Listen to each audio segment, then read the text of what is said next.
This color changing technique when you're working with 3 different colors is just how I like to carry my yarn, to not have long strands of yarn at the sides. And you can see here we have worked the small sample piece that the yarns don't create those long loops that you would sometimes have if you simply leave your yarn at the end. So I'm going to show you, and you can use this. I mean, I'm just working a modified moss stitch pattern here, but you can work for any type of stitch pattern.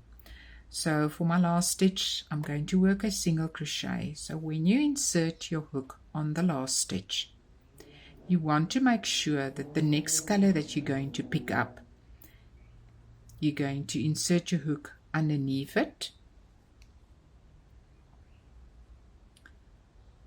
pull through the color that you're currently working with, and now you're going to take the color that you now next want to use on your next row.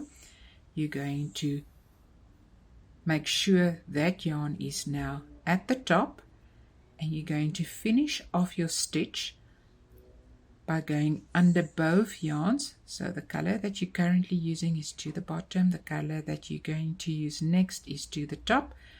Go underneath both colors and then just pull through with the new color.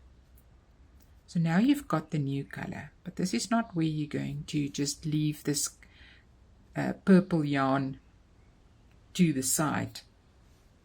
Never have your yarns cross at all. So you always want to, when you look at this, you can see the pink yarn is now to the top, the purple yarn is to the bottom, but we want to lock in the side, this purple yarn on the side. So again, for your chain 1 that you're going to make, you're going to again go underneath both yarns and now pull through the pink yarn for the chain 1.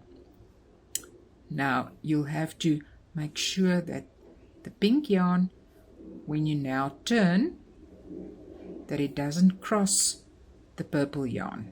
So when you turn, when you're going to work with the pink yarn, the purple yarn should not cross.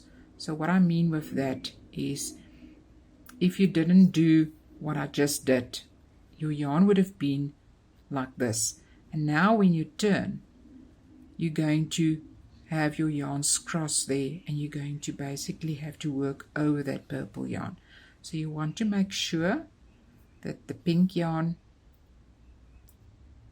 does not cross the purple yarn when you now turn to work.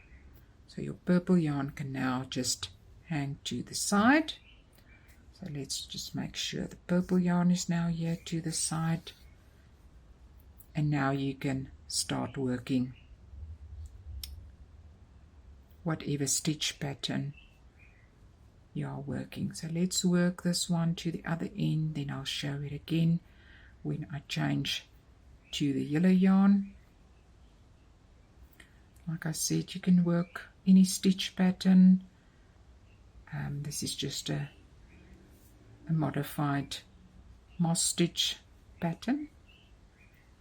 So here on your last stitch, you're going to insert your hook, and now make sure the color that you're going to finish the stitch off is to the bottom, and then yarn over, pull through, and now you want to finish off the stitch with the new color. So make sure that color is now to the top and the previous color is to the bottom.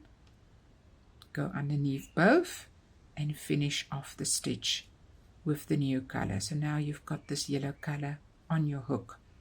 Now to make sure when you turn, you don't want your yarns to cross each other, and you're simply going to continue with the new color and leave this color here to the side.